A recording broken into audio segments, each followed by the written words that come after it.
Welcome to today's speaker presentation. Students, be sure to sign the sign-in sheets on the way in so we can have a record of your attendance. This event has been made possible by a grant from the Charles Koch Foundation, an organization dedicated to the preservation and expansion of free enterprise. Feel free to take one of the booklets, career opportunities, in the back for more information. I think there are a few of them left at the table. Russell Sobel is a professor of economics and entrepreneurship in the Baker School of Business at the Citadel and a visiting fellow at the South Carolina Policy Council. He earned his bachelor's degree in business economics from what was then called Francis Marion College in 1990 and his PhD in economics from Florida State University in 1994. Dr. Sobel has authored or co-authored over 200 books and articles, including a nationally best-selling College Principles of Economics textbook. His research has been featured in the New York Times, the Wall Street Journal, Washington Post, U.S. News and World Report, Investor's Business Daily, and The Economist magazine, and he's appeared on CNBC, Fox News, C-SPAN, NPR, and the CBS Evening News. That's just about everything right there. He serves on the editorial board for 3 academic journals, on the advisory board for 4 university centers. He has won numerous awards for both his teaching and his research, including the 2008 Sir Anthony Fisher Award for Best State Policy Publication of the Year. His recent research focuses on economic policy and entrepreneurship. Now, Professor Sobel's presentation will be followed by a time of Q&A, so get your questions ready. Those of you who have attended previous presentations know we traditionally use Slido for questions. We will not be using that today because of technical difficulties, so make a note of your questions as you go along, and we'll just take them the old-fashioned way after he finishes speaking.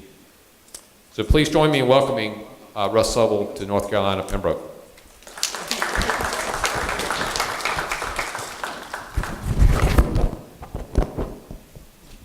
Well, first, Dr. Parnell, thank you for the very warm welcome and very kind introduction. And let me start with just sending out my deepest sympathies and best wishes for those of you who are suffering effects from the hurricane and whose families are. I grew up in Charleston, South Carolina, and went through Hurricane Hugo, and I know how disruptive that can be to our lives and the lives of our families. So I appreciate the opportunity to come up here and speak. Not only have I had a nice long relationship with Dr. Parnell through our academic interactions, but when I was your age, I was sitting in your dean, Barry O'Brien's money and banking class as his student. And so anything that I do wrong in my economic thinking today, you can blame on your dean. But actually, I think he did a pretty good job. I've had a fairly successful career, and we'll try to share with you some stories from back then as we progress through the day. But it's always just such a pleasure to come up here and be with you today. So despite having a PhD in economics, my main area of thinking and what I like to think about is entrepreneurship. I've directed an entrepreneurship center, helped run business plan competitions, and so I take a very economic approach to thinking about entrepreneurship, and that's kind of what I want to share with you today, focusing on a couple of different aspects about innovation and discovery, and most importantly, creative destruction. But I want to start out with what should be an easy question, but I guess part of my point today is that it's not. Who is an entrepreneur? Like Elon Musk. I think we would all agree somebody like Elon Musk is an entrepreneur. And a guy starts PayPal and Tesla and SpaceX, and now he's sending people to the moon. That's what we think of, and we can all agree, hey, if Elon Musk was here, he's an entrepreneur. But not all cases are as easy as him. How about somebody that's an inventor that works for an existing company? Like the guy who invented Post-it notes that worked for 3M. He invented something new, something that we all use, and almost all of us buy. It's a quadrillion-dollar idea. Is he an entrepreneur or not, just because he worked in an existing business? What should we call him? And it's even harder when you start thinking there are people out there who own businesses who really don't invent much. Like, say you're an owner of a Subway franchise.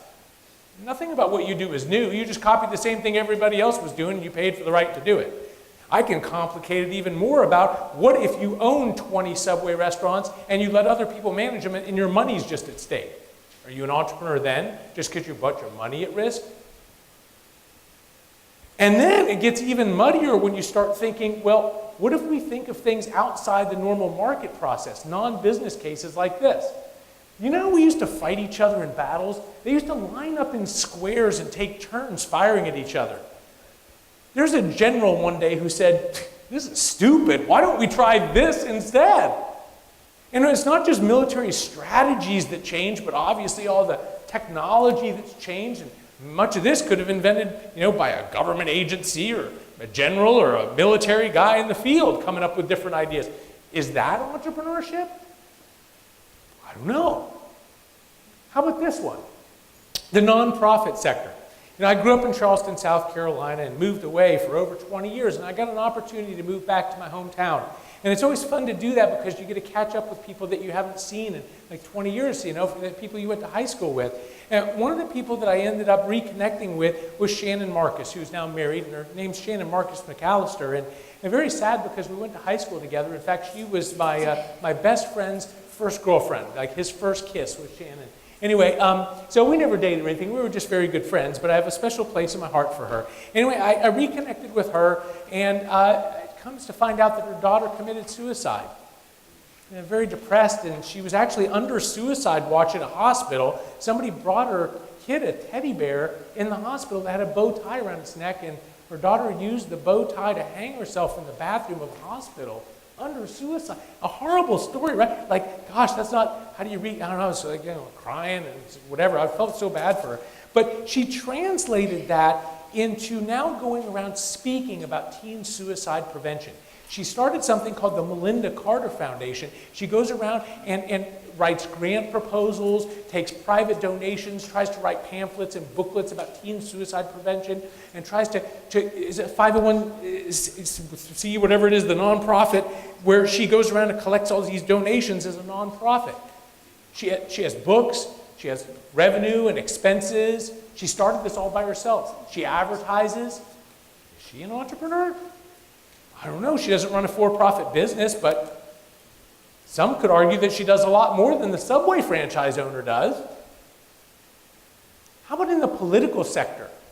I don't know if you've ever heard of gerrymandering, but actually it's a gerrymandered district very close to here.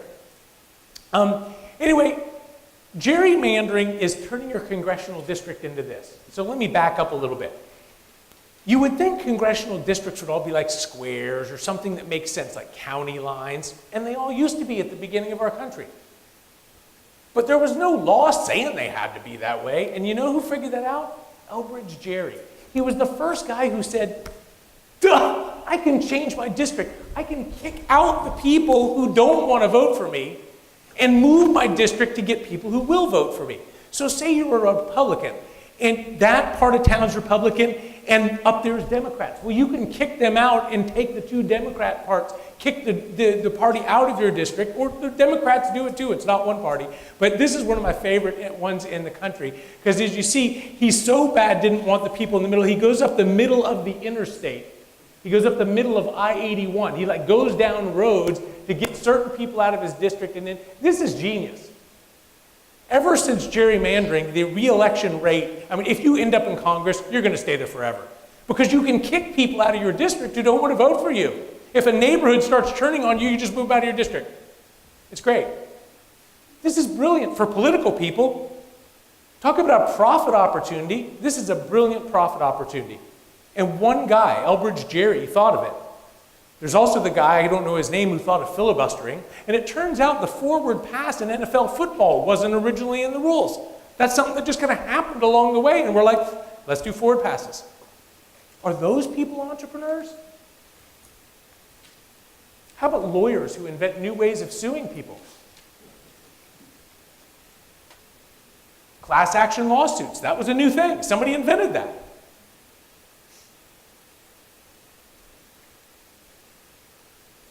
Anyway, let's get towards what maybe we could start talking about as a definition of entrepreneurship. I think the more traditional way that people want to define entrepreneurship, or is more traditional to do so like you might find in an entrepreneurship textbook, involves the first one, which is someone who organizes, manages, and assumes the risk of a business or enterprise.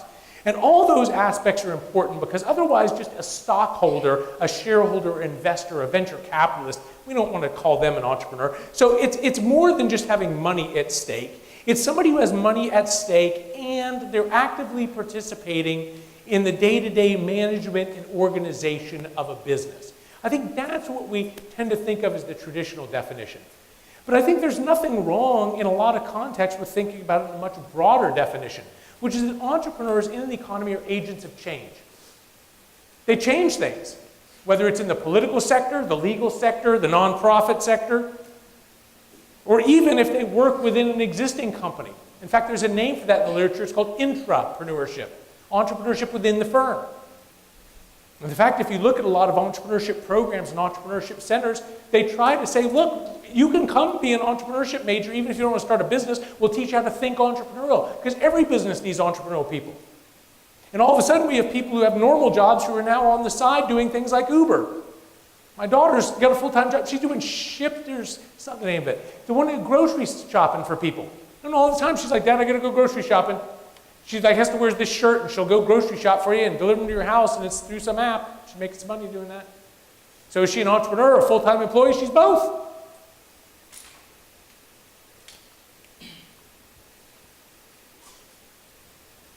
In the literature, there are some people who've tried to nail this down a little bit better, and I want to talk about two of them in particular today. The first one I want to talk a little bit about is Israel Kirzner, but I'm going to spend the majority of my time on Schumpeter.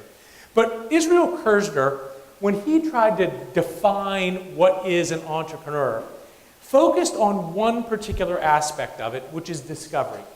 What he said is that what a real entrepreneur does is discover something that people have overlooked, that other people have overlooked. Take Elon Musk. Let's go back to him. People had tried to make electric cars, but nobody wanted them. What was his real insight? Well, electric cars are going to be more expensive than a normal car, because electric power is just, at the beginning, is not as efficient, and we can't design. He's like, well, if I'm going to add $20,000 to the price of a car, what should I do? Should I make, a $20,000 cheap car into a $40,000 cheap car, or should I take and try to make something that competes with Ferraris and Lamborghinis that can go, 150 mile an hour and 0 to 60 in 3 seconds?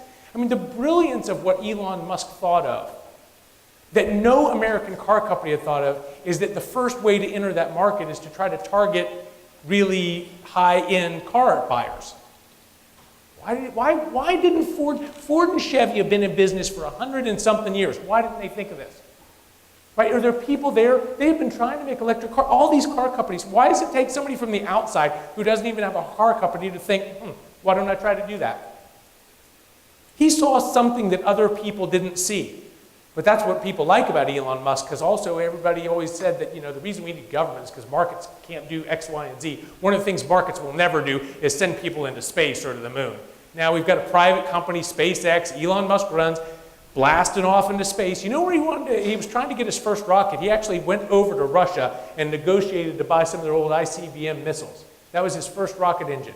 Who would think you could go to Russia and negotiate to buy nuclear warhead missiles? I don't know. Most people don't think to do that. Elon Musk does. He discovers things that other people just overlook. And that's what Israel Kirzner focused on, is that real entrepreneurs see things that other people don't see, things that other people overlook. There's a part of our town that was really, in Charleston, was a big place to live, and it was the new part of town when I was a kid in the 70s and 80s, and now it's kind of dilapidated. Everybody else has moved to Mount Pleasant, and West Ashley is now just kind of run down, a bunch of closed storefronts. There's a bunch of businesses, a bunch of empty businesses. There's this old little Japanese restaurant that nobody will eat at anymore. Its parking lot's always empty. And there was this window tinning place that was next door that used to be a gas station that closes down. It's a window tinning shop. Now, a barbecue place bought it and opened up a new barbecue place. Everybody's going, that's stupid. There's a barbecue place a mile down the road that's been there for 50 years that barely has any business. Nobody else is surviving on this road. Turns out Swig and Swine now has 4 locations all over Charleston. That place is packed. They're so packed that the grocery store parking lot's half taken up by their customers. It's crazy. I mean, had you come to any professor at any of the local schools and said, I'm going to take that building there and open a business there, a barbecue restaurant, that'd be like a bad idea. There's a competitor right down the street who has no business. No other restaurant is surviving in that part of town. They saw something. They saw something the rest of us didn't see. That's what entrepreneurs do. One of the most interesting things about Kirzner's argument is he argues that this discovery process is incentivized by profit. That is, it's not just about people sitting in a room wanting to discover things. The higher the reward is, the more likely people are to discover things.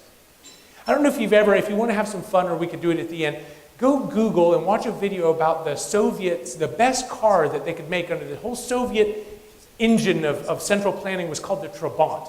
And you can go look at videos of a 1981 Trabant. When you put gas in it, you had to push the car up and down because you had to mix oil and gas in with it to push them up and down. The windshield wiper fluid you had to pump by hand. The car's top speed was 36 miles an hour. This is 1981, when Americans are driving things like a Firebird Trans Am. What is it? We think of somewhere like the Soviet Union as being engineering friendly, right? They do math. That's all they do in places like North Korea and places, right? They just do math, right? It's not that the people there are dumb, but why didn't they think to invent what we thought of? It's not because they don't know engineering or the principles of it. Israel Kirzner says people go the extra mile and discover things when there's a large reward out there. That's the profit system. That's what the profit loss system does for us. It creates this huge reward. Why are companies willing, healthcare companies, to invest hundreds of thousands of dollars in all these drug trials and a bunch of the drugs never work out? If you were Mylan Pharmaceuticals, 85% of the drugs that are invented in your company go nowhere and ineffective. Why are you willing to spend all that time and effort for the 15% that hit? And they have to cover the cost of the 80% that fail.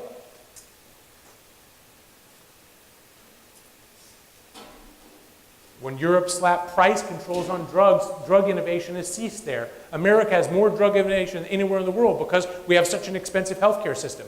If you invent the cure for AIDS or an EpiPen here, you can make a lot of money.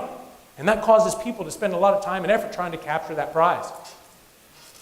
If I told you there was $1 million buried on campus somewhere, how much time do you think people would go looking for it? It's a lot of money, right? How much are you willing to invest when that's the prize? A lot. The funniest example, if you don't like those, is that what we do as academics is we like to find ways to test ideas like this. So there's this professor, Scott Shane, did this article and published it that I love on this. He set a bucket of water on one side of the room and an empty bucket on the other side of the room. And you know those plastic tables that you have like in your back porch that are like flat with the edges that go over? They're short, little plastic tables. You guys know what I'm talking about? Everybody's got those little plastic tables for your porch. He sits one beside the bucket, and there's 3 glasses on it, 3 cups, empty cups. And he challenges teams of students in his class with finding out how to get the most water from this bucket to that bucket in one trip without touching the bucket. The obvious thing to do is you take the 3 cups, you fill them up, you take it over, and you dump it in. That gets water across the room. Well, suppose I broke you guys up into teams and had you do that, and the winning team got, I don't know, $5. Whoever gets the most water over there gets $5. Let's run the experiment. Then let's repeat the experiment where the winning team gets $100. Then let's repeat the winning experiment where the winning team gets $500. That's what they did. Because he wanted to see whether people would discover ways to get more water across the room than is obvious. So every year I ask this question in my class. If I've explained it right, I usually get one student who gets it. My class are smaller than this, so let me put a little foot out. Can anybody think, you know, you're not allowed to touch the bucket, but you've got this table with the 3 glasses, and you've got a team member, so it's not how many hands you have. How could you get more water across the room than just the 3 cups? You what? Yes. That's so close. You have no idea how close you are. Yes. Bring it from here to the bucket, fill the bucket up, bring it back. Not bad. Go back to the table. What could you do with the table?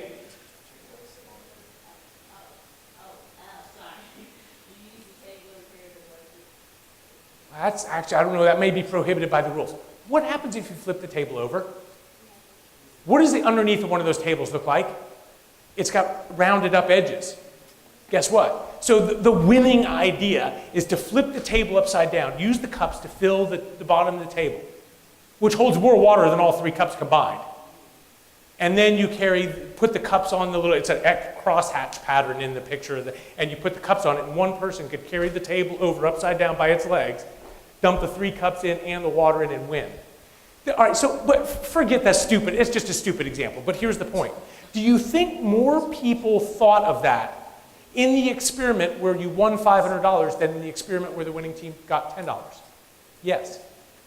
So it's innovation and discovery in an economy is a function of the profit motive. And this is why high taxes on businesses slow innovation.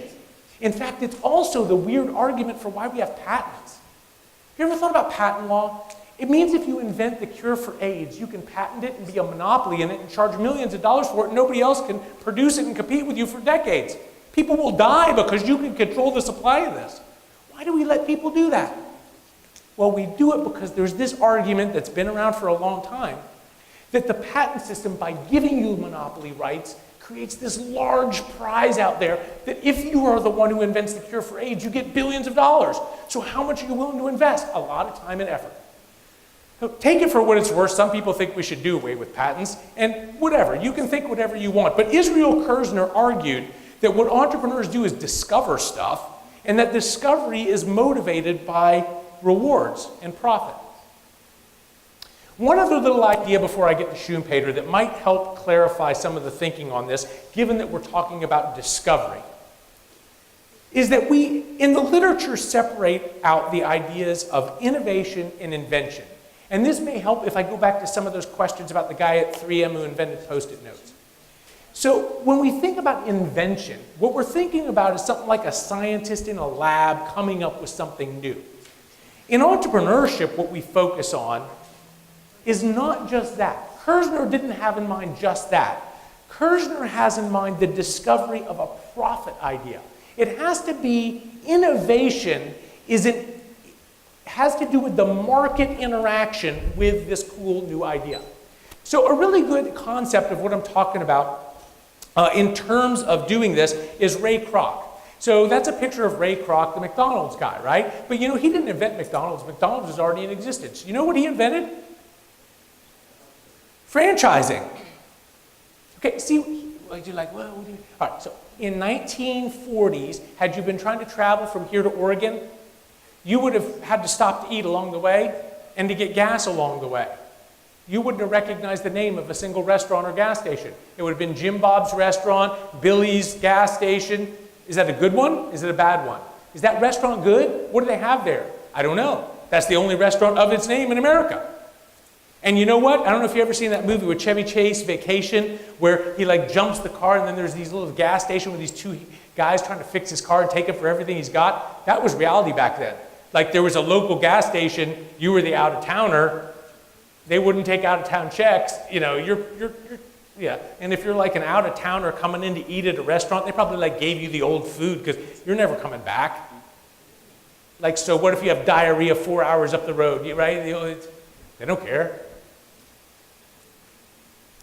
So Ray Kroc thought, you know what, this is so good. What I could do is come up with this idea called franchising, which is to take this idea of McDonald's and sell the idea to other people and let them own. Each McDonald's is owned by a different person.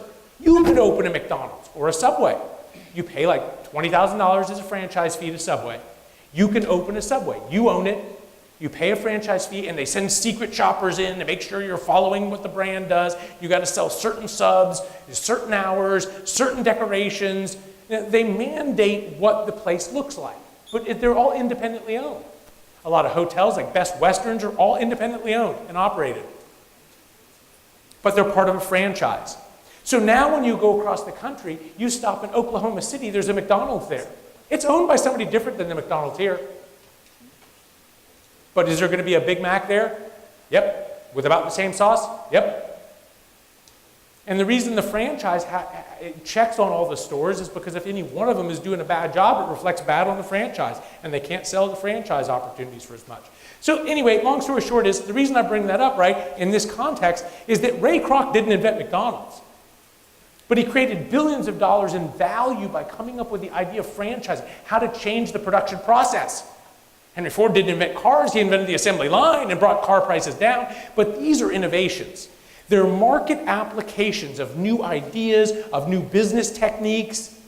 The platform business model itself is one of these that's come up in your lifetime. How many hotels does Airbnb own?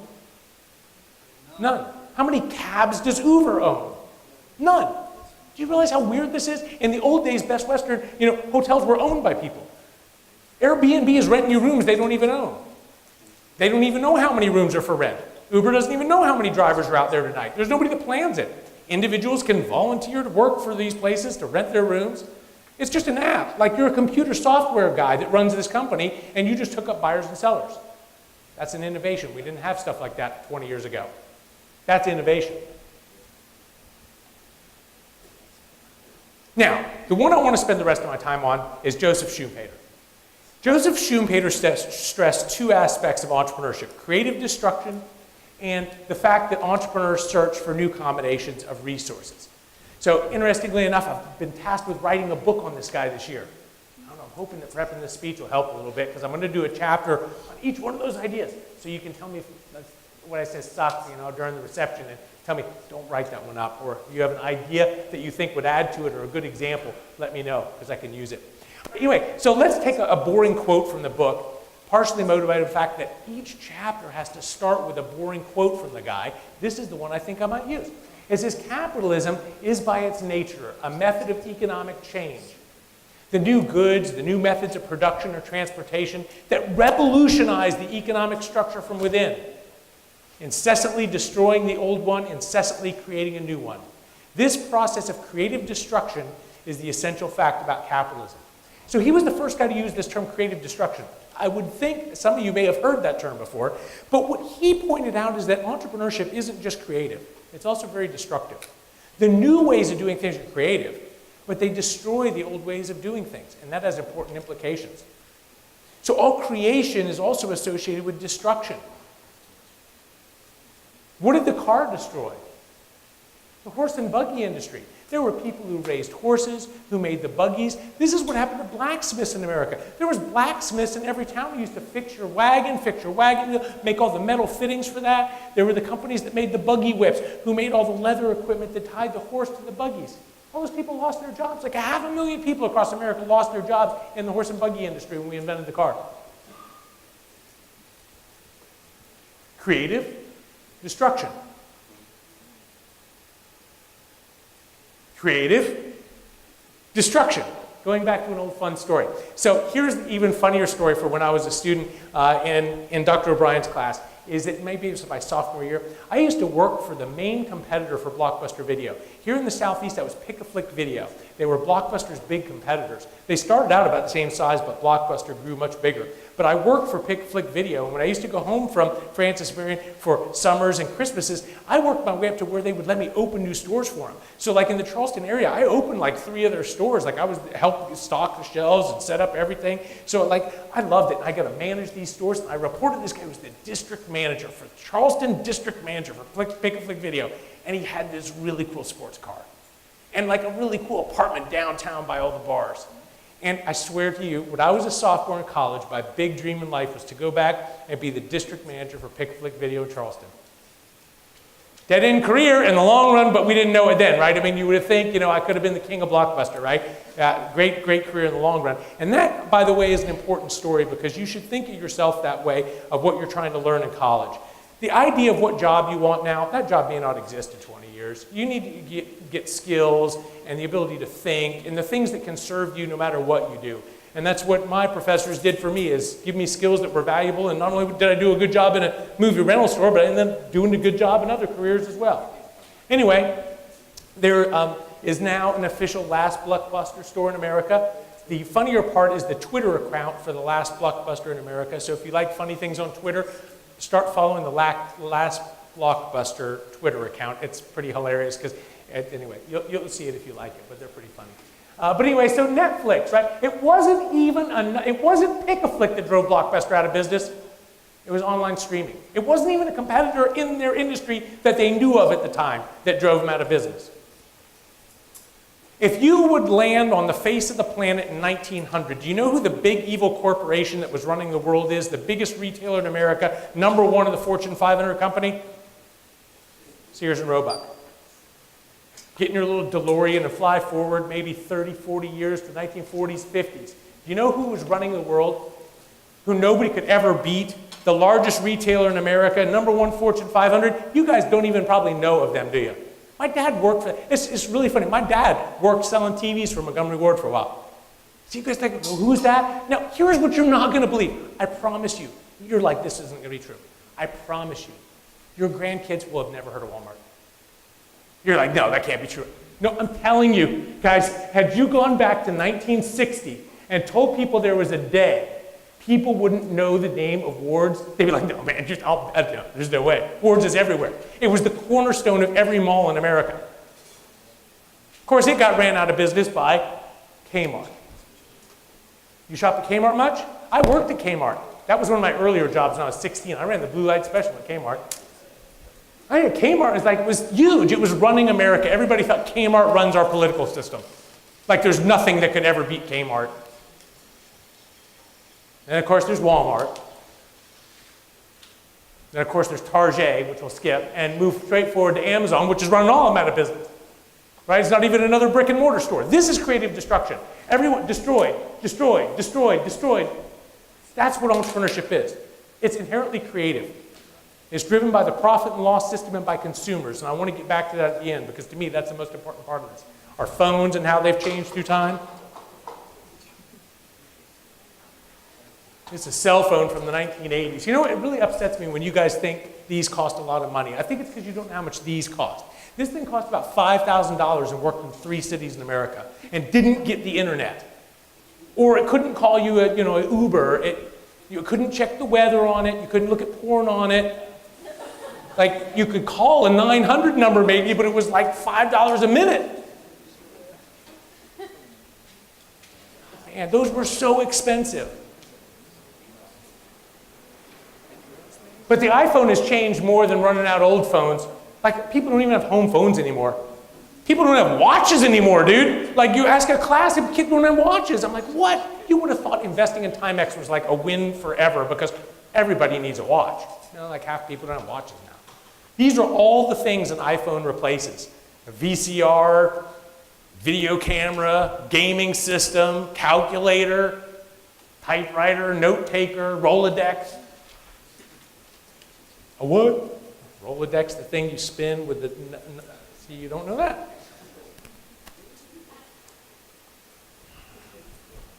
We have virtual movie theaters in our homes now. Too bad if you made old tube TVs. That's a skill that we don't need anymore. Yeah. Calculate. I don't know if you guys know how expensive calculators used to be. Like when I was a kid, a calculator was several $100s. Like the teacher had like one. And like you had to be really careful with it, right? Because it was worth a lot. I mean, I kid you not. Look at the price. This calculator does, how fancy is this? Look, it's got 9 functions. The fancy of which are pi, 1 over x, and x squared for $239. Yeah, serious. Here's the mini slide rule. That one's only $70, but that one just adds, subtracts, supply, and, the 4 basic ones. I think I see a square root on it, maybe, but yeah. This is when I was your age in college. So I was actually in Dr. O'Brien's class probably in 1989. This is a Radio Shack level computer. Now, bear in mind it says monitor and mouse not included, $8,500.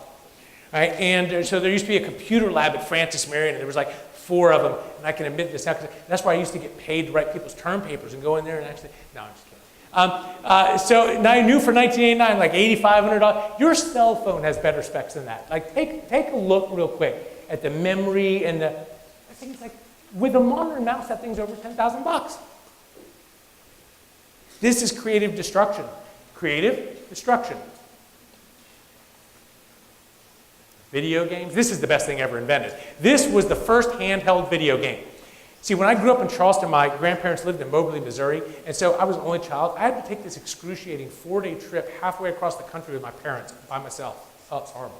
Stuck in the back seat of a car. Anyway, so when they invented this, I had something to do in the back seat for 4 days, which is play football. Like, football? What do you mean? Yeah, this is classic football. There's no passing, it's just running, and you're the bright blip. And the idea is that these are the defenders, and you try to get around them, but you can't run into them. So you had to wait for one to come up 2 so you could run around him real quick and off that side, and then that was 10 yards, and you reappeared here. So if you do that 10 times, you get a touchdown, and then it randomized what the other team did. And we thought, man, things can never get better than this. And then they came out with the Atari computer system for your home, like that you could plug into your TV. And after high school, we used to go over there. By the way, that was the equivalent of about $700 in today's money if you adjust for inflation. And Atari was $400 back then, which in today's money, no, it was $200 back then. Take that back. $200. A PlayStation 4 is $400 today. And Atari was $200 then, which is the equivalent of $700 in today's money. Anyway, here was Atari football over here. Like there's like an Atari system Pong, and we thought, man, it can't get any better because they look like men now, right? Like they got arms and legs, right? And there was pass and run, and they would move around like this on the field. Man, we thought it can't get any better than that. And of course it does. We got Madden football. You can see the reflections in their helmets, and Rock Band, the best game ever invented. You just want to pick up a six-pack of beer and go party with your TV by yourself thinking you're Angus Young, and you just don't get any better than that. Every year we come up with something new. And Rock Band even destroyed Guitar Hero, or is it Guitar Hero that destroyed Rock Band, or I don't know. Medicine. We've had a lot of creative destruction in medicine. That's medicine around turn of the century, 1900. That would have been a doctor's kit. Main ingredient is and that's a bite strip over there that you can bite on while he's using it to cut off whatever's infected because we didn't have all the things to cure you. Yeah, well, we can now look inside your brain with magnetic waves, and we live like 30, 40 years longer today than we did back then. Pretty crazy. That's creative destruction. It's driven by profits. You want to make healthcare cheap again? We can do that. We can go back to this stuff. That's expensive. Why would somebody take the time to pursue a crazy idea like using magnetic waves to look inside your brain? Because they can make a lot of money doing that. How much does it charge for one of those things, you think? You ever seen, there's a lot of money getting an MRI, isn't it? Thank God for insurance, right? So as the economy goes on a daily basis, there's this continuous churning. Wow, that's not good. Well, we'll keep going, we're good, because I was getting ready to a point where I was going to talk for a while anyway. You can hear in the dark pretty good, can't you? Okay. If we hear loud noises and bangs, we'll evacuate. How's that? But we're good. Yeah, see, that's why you stay calm. So capitalism, we undergo this continuous change. Things arise and things die. But the most important part of that is it's driven by the profit and loss system. So I want to kind of give you an appreciation for why that's so critical by going off on a tangent that kind of relates back to Schumpeter's idea that what entrepreneurs do is search for new combinations of resources. When my daughter just graduated college, but when she was like a 6-month-old drooling baby, you guys can have this to get back up if you want. Just let me just keep going. You guys get that back up to wherever we're. So my daughter was a drooling baby, 6-month-old. My ex-wife, who was my wife at the time, was sick, and there was this 1-year-old baby birthday party down the street, and I ended up having to go. So I've taken my daughter to this 1-year-old baby birthday party down the street. My daughter's just a drooling baby. She's smart now, but 6 months old, everybody's a drooling baby, even Einstein. So I'm the only dad there. And I sit my daughter down by this Fisher-Price toy that's got 4 holes, red, blue, yellow, and green, and 4 balls, red, blue, yellow, and green. My daughter's picking up the balls, sticking them in her mouth, lays them all down in the right holes. The mom's sitting across from me, her eyes got as big as saucers. She said, man, what are the odds of that? I said, 1 in 24. And that's because he did teach me well, because that's business stats right there, folks. That's 4 factorial, 4 times 3 times 2 times 1, right? So the reason, so she laughed, whatever, but that's why economists don't get invited to baby birthday parties, I feel like. But anyway, it's 1 in 24. The reason it's 1 in 24 is there's 24 possible ways to put 4 balls in 4 holes. So where am I going with that? If we only had 4 resources to work with in our economy, there'd be 24 possible goods you could create by creating them. 24 possible ways to combine those resources. Do we have more than 4 resources in our economy? A lot more. You might have seen about a year ago, a mathematician was getting a lot of publicity on the internet claiming every time you shuffle a deck of cards, you come up with a new combination of cards that's never existed before in human history. Like, can't be right. Yeah, go home and try 52 factorial. It's a 68-digit number.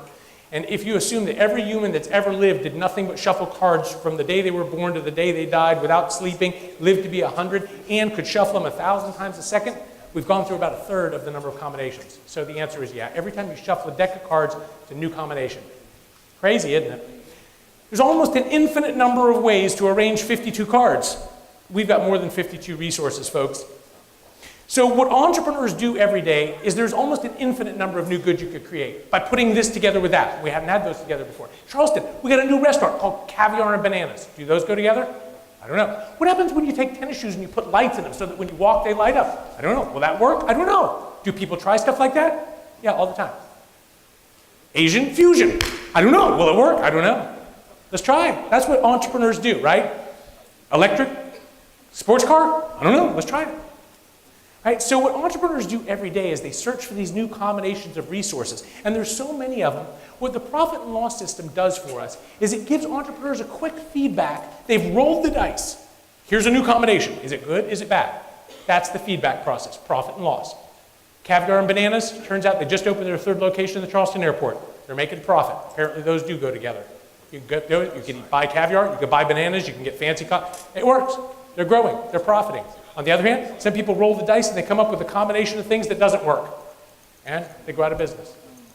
You know, Sears tried to reinvent itself by doing women's clothes. Really funny. Go back and Google softer side of Sears commercials. Like their last big push was running commercials for women's clothing. Come see the softer side of Sears. It's really cute commercials. Talk about new hardware and she's showing her earrings. It just didn't work, right? They went out of business. That combination doesn't work. Now it's getting scary. Yeah. Like the whole world. This is like zombie day. Real destruction. Yeah, this is real destruction. That's okay, because we can finish that. I didn't know much time to go in there either. But what the profit and loss system does for us is basically gives us a way that we can channel this process of creating destruction towards the things that are the most valuable. That benefit us. As consumers, we can choose what stays in business or not. You know, Walmart runs Kmart out of business because we shop there over Kmart. Walmart runs mom and pops out of business because we shop there instead of shopping at mom and pop. But consumers are in control of this, and the profit and loss system is what helps to direct it. Now, the last thing I want to talk a little bit about, kind of in conclusion to this, is that because entrepreneurship has this destructive side to it, it creates enemies.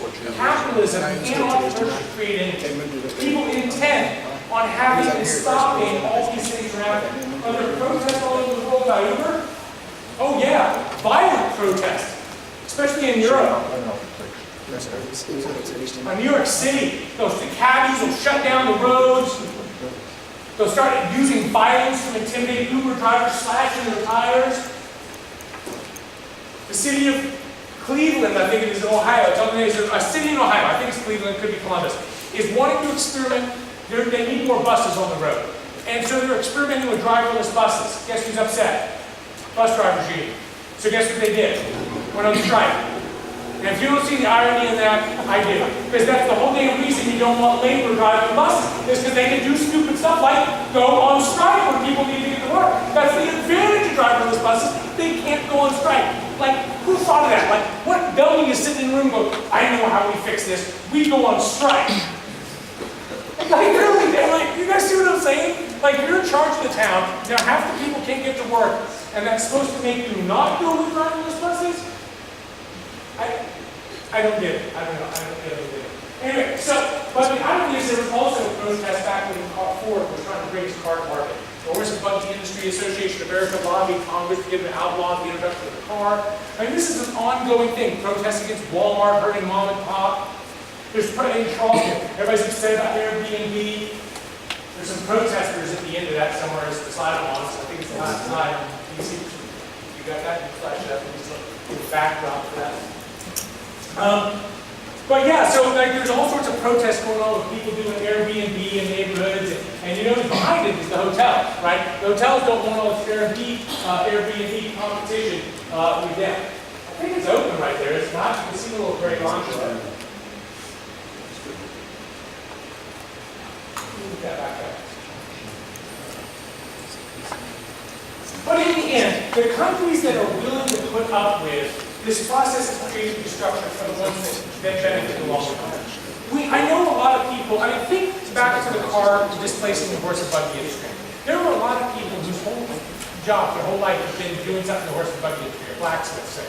Hey, your grandpa had been a blacksmith, your parents, your dad had been a blacksmith, they're a blacksmith when you're 50 years old, and it goes out of business. What do we do with a person like that?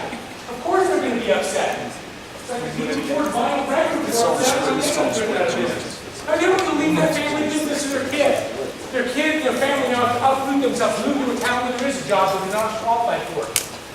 before.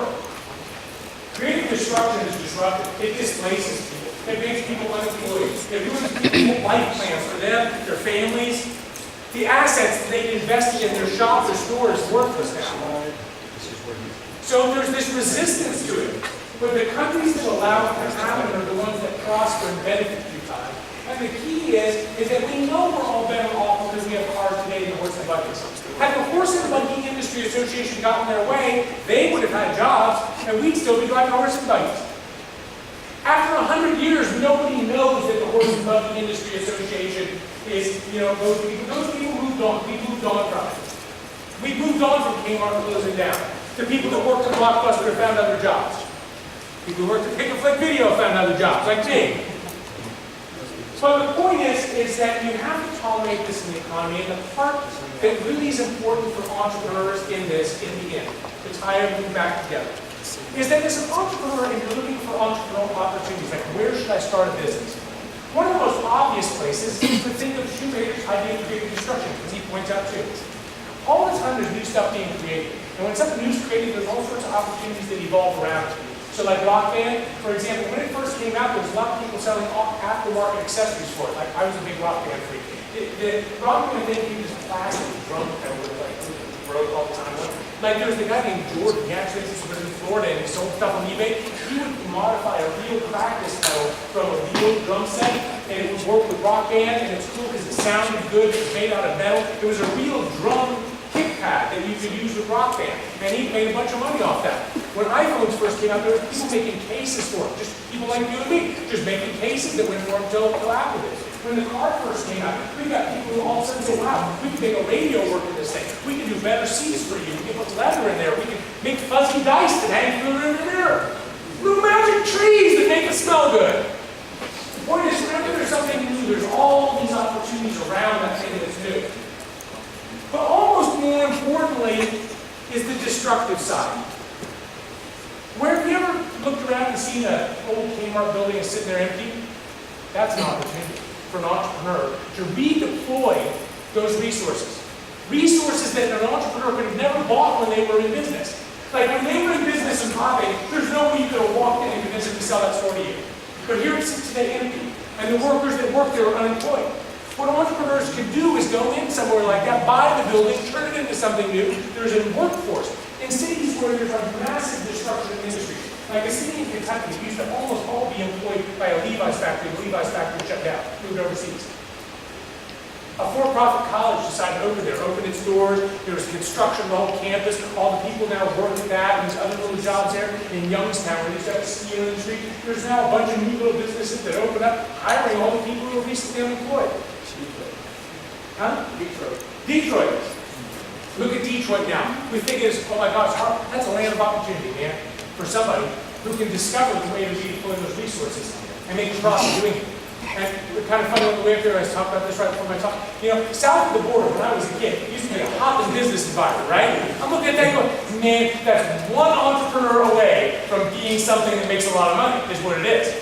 But what entrepreneurs do is have to find these unemployed resources and redeploy them like the Swig and Swine Barbecue did to this old window tinning place that was sitting there worthless.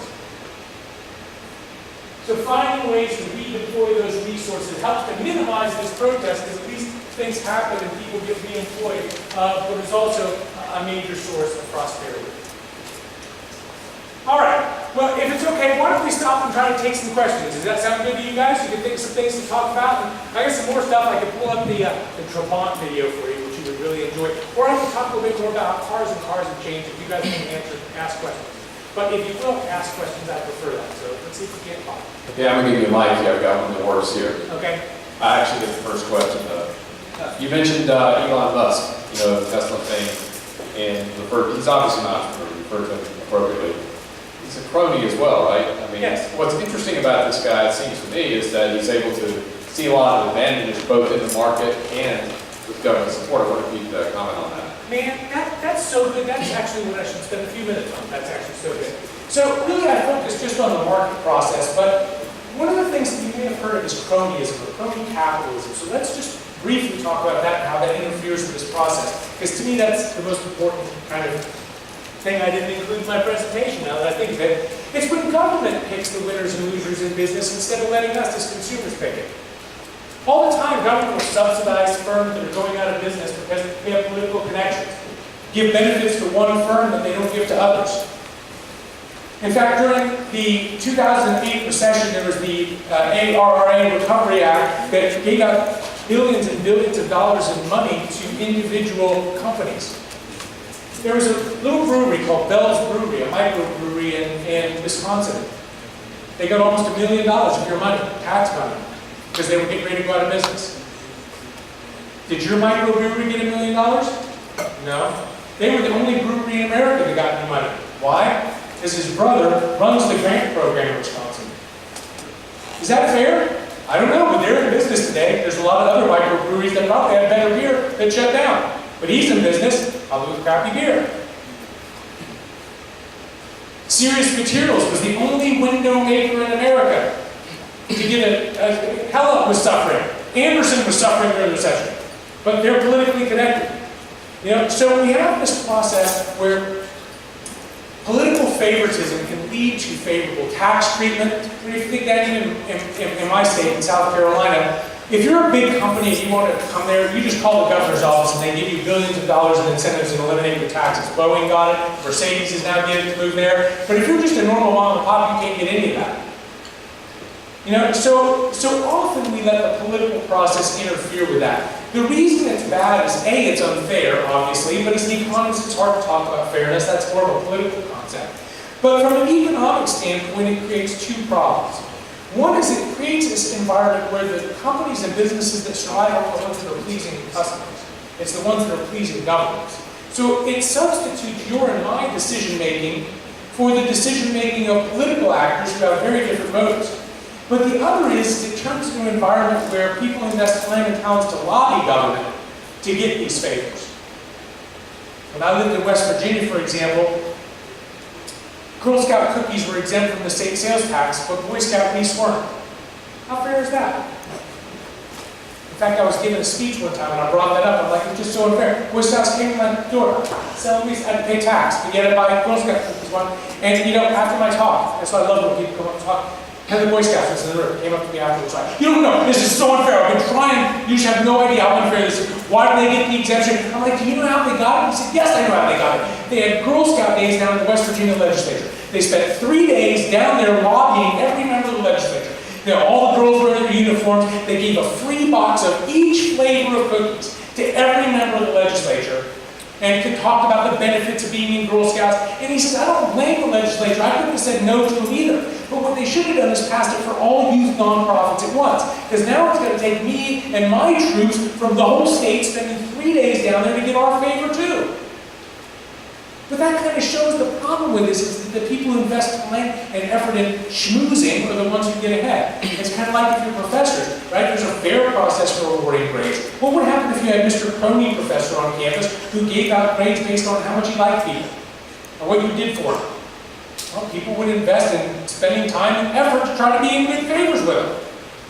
And we wouldn't invest in the things like learning that we should to get ahead, and that's the same distortions that happen in the marketplace. So I guess, as a free market economist, I really think the government's job is to create a level playing field for everybody. If something is going out of business because it's being outcompeted, like the taxi industry is by Uber, it needs to happen. Let consumers drive the way, rather than using the tax system to take from people who don't want to shop with them anymore and give them subsidies to keep them in business. I think it reduces the efficiency of the process. Thank you for that question. Yes? So, Dr. Sobel, you said that an entrepreneur is an agent of change. Is that true?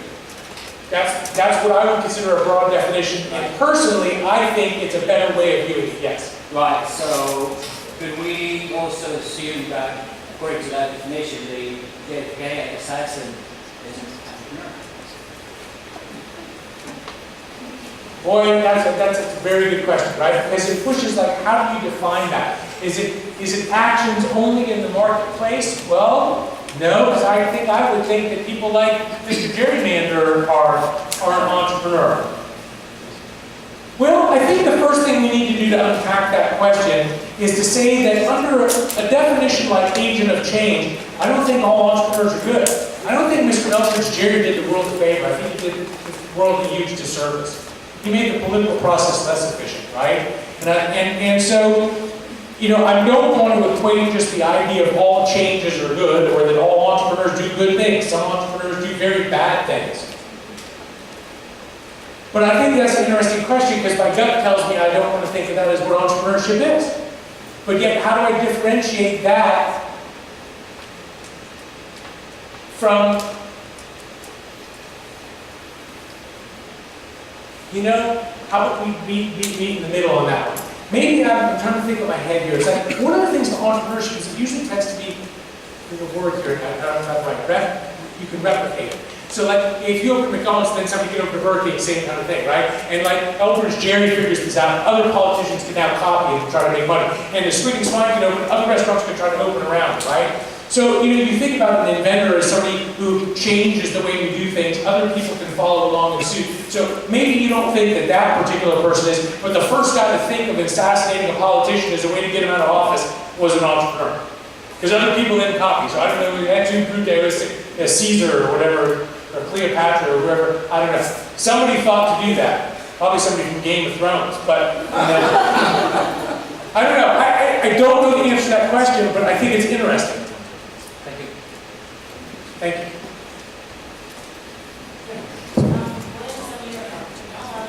What is some of your advice? My advice, she asked what's some of my advice for entrepreneurs.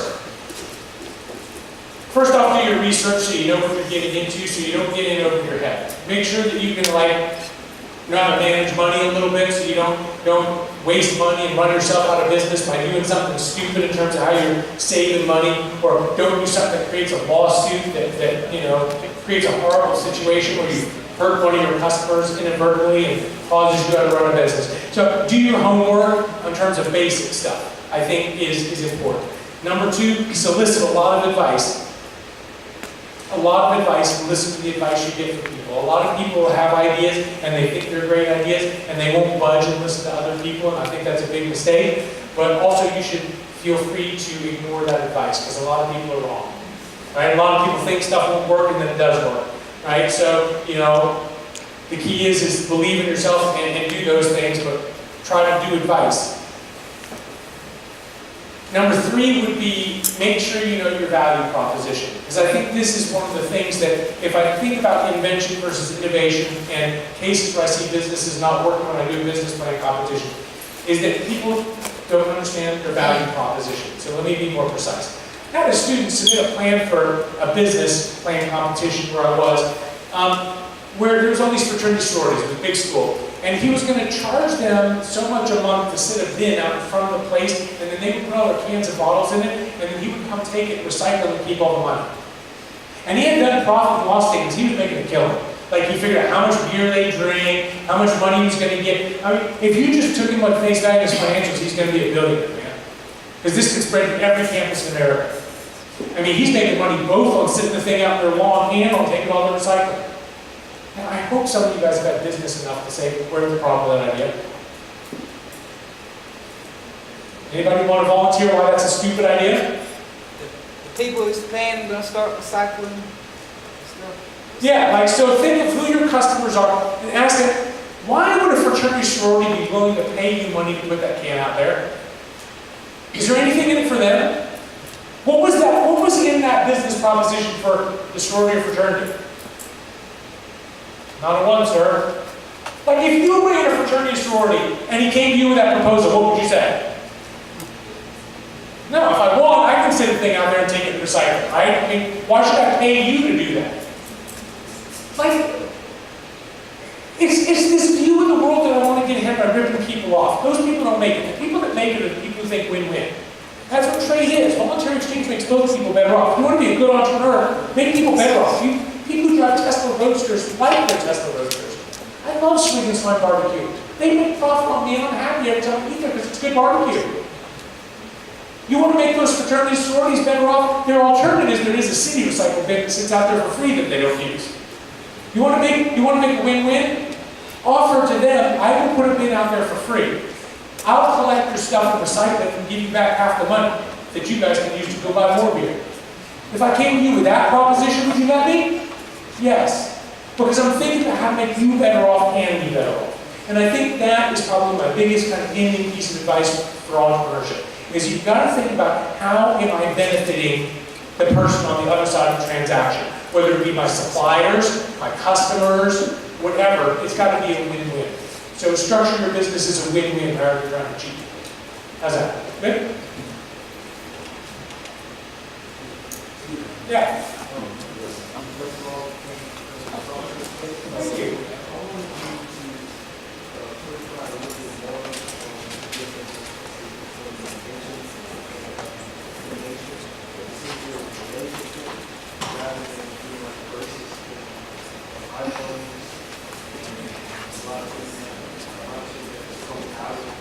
I'll repeat his question.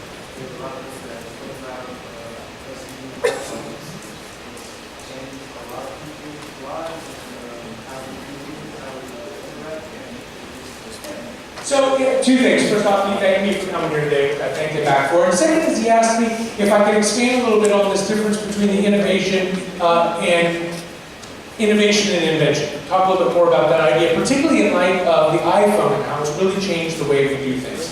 So let me try to expand on it in general, then maybe we talk about the iPhone specifically. Here's why, and this actually ties into my last answer, is that when I was running the Entrepreneurship Center, I was involved in what we call tech transfer, which is, all these professors work on all these grants. And those grants can do all these weird things that nobody's tried before. And so universities patent those, and then those patents sit on these universities. Like somewhere like the Ohio State University is going to have like 50,000 patents that they own based on all these professors' work that are sitting in a file drawer that nobody's ever taken any of them to market. Well, what the idea of tech transfer is why don't you have a bunch of smart people in, look through those, and see which ones we should commercialize. So the university can make money by commercializing these. So I got involved in that process at Iowa University, and I kid you not, this is my favorite story of the whole thing. We're looking through, and we find this guy who turned chicken poop into gasoline. I kid you not. We have a researcher who found a way to convert manure, chicken manure, into usable fuel for a car. The University, West Virginia University has done a patent on that.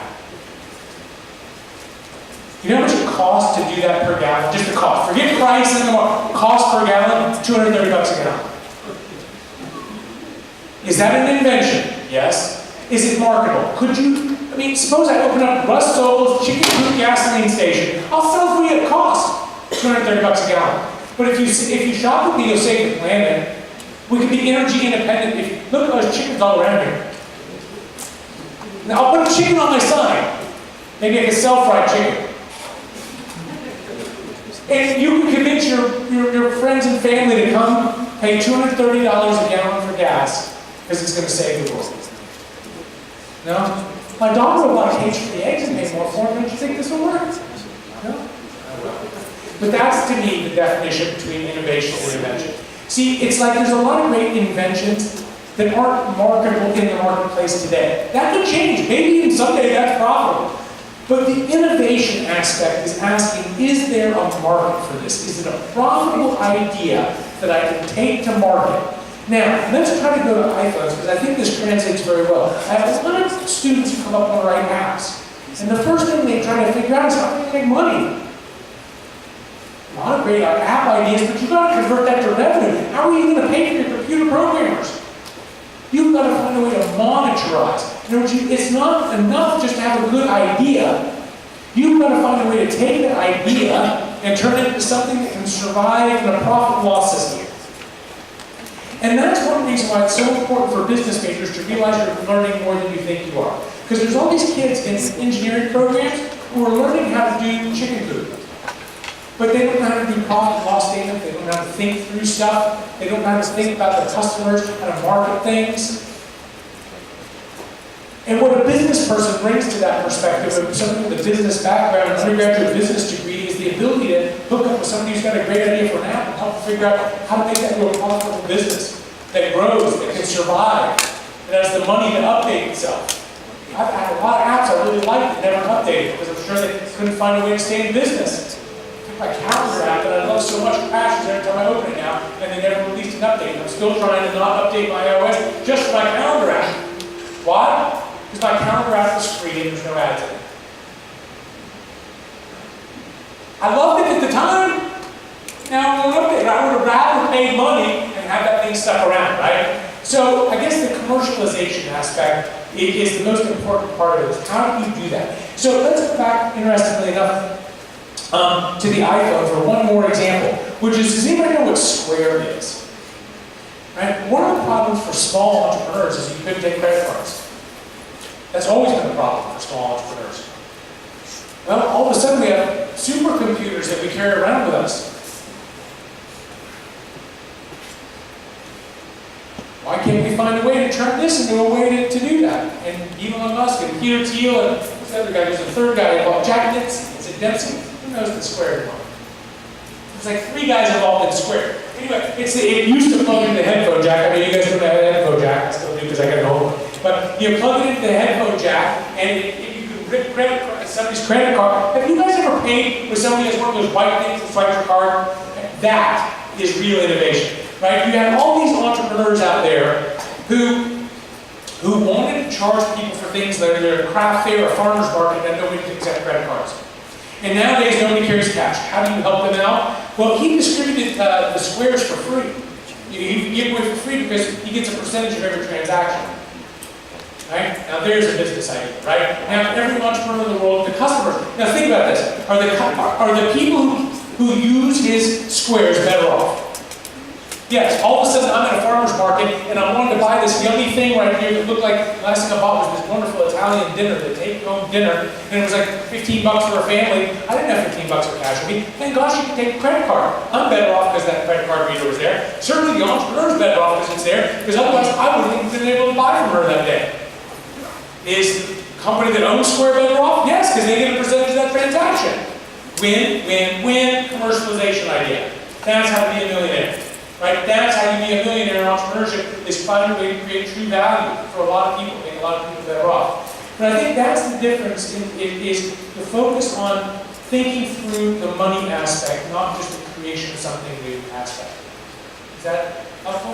So find a way to solve global warming and make money out of it. Find a way to pay people for carbon dioxide, you know what I'm saying? There's a winning idea, you know? So something like that. Turn that excess carbon dioxide into something that's valuable, you know?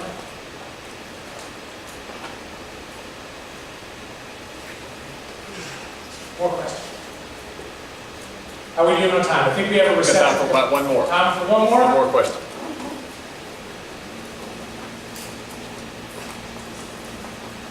I've got it. Intellectual property. Intellectual property. Mentioned that earlier. I'm just wondering if you could give me your thoughts on where you think we are on that. You mentioned the idea that patents maybe, I know there's a competing sort of discussion here of whether we need patents. What's your view on that in terms of dealing with intellectual You know, property? it's funny because I feel like I've thought a lot of things through, and most things I kind of have an answer to, and that's one that I think I've not, I think if in a casual conversation, like if somebody was just to ask me over beer, I'd tell them an answer, but I think deep down, I honestly don't have an answer to that anymore. I used to think that was really important, but like we got to protect all this intellectual property, but the more and more you think about it, intellectual property is different from property we own, in a very important way. Like, my car's mine, and if you take my car, I no longer have it. But if I come up with an idea, and you use the idea, I still have the idea too. It doesn't take the idea away from me. And let me take this to the extreme. My neighbor started something weird in our neighborhood. He started doing this crosshatch pattern in his yard. Have you ever seen these people do their yards, like, please tell me something here that's what I'm talking about. He's the first person, and then this other neighbor started doing it. Do you think you should be able to, no, you can't do that, I came up with it, to do that you're going to have to pay me. Because I thought of it. How about the first guy who figured out how to tie shoes?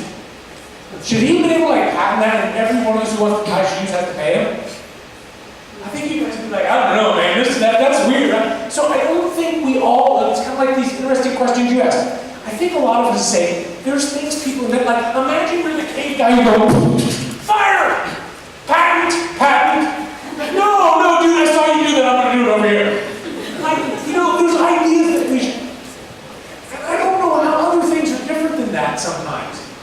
And when I start thinking that way, I think that maybe it's just you gotta be first to market. I mean, barbecue, you can't, there's a bunch of barbecue places who stay in business because you do better barbecue than other people.